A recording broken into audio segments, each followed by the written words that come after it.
Papierový terč má 3 hodnotené zóny. Alfa, Charlie, Delta.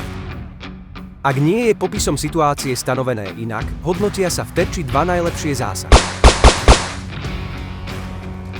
Akýkoľvek zásah, ktorý sa dotýka hranice zóny, sa počíta ako vyšší platný zásah. Ak dôjde k spornej situácii, rieši sa systémom v prospech pretekára. Neterč sa označuje spravidla rukami.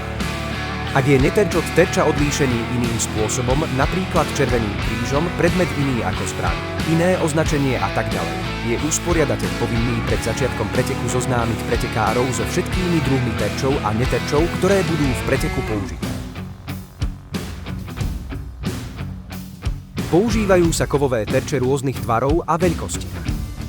Štandardne platí, že kovové terče sa riešia do spadnutia.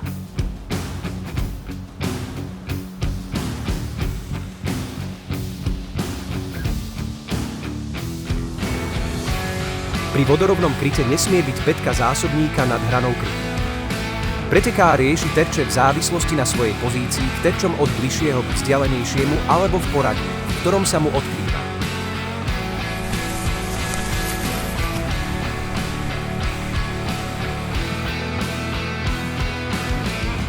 Pri zvislom kryte riešime terče v poradí, v akom sa nám odkrývajú.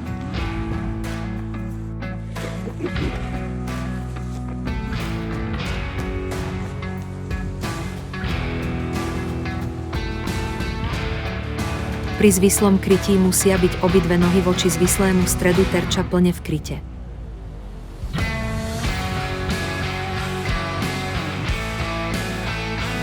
Akákoľvek časť ruky zvierajúcej zbraň musí byť za hranou krytu, ktorá je bližšie pretekárovi.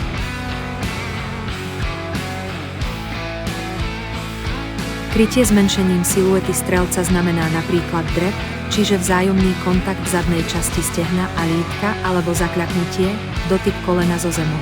Terče riešime podľa vzdialenosti.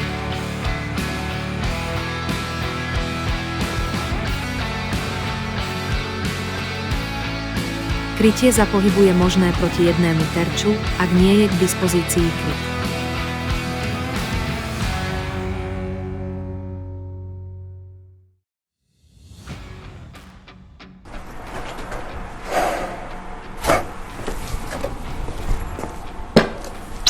Môžeš?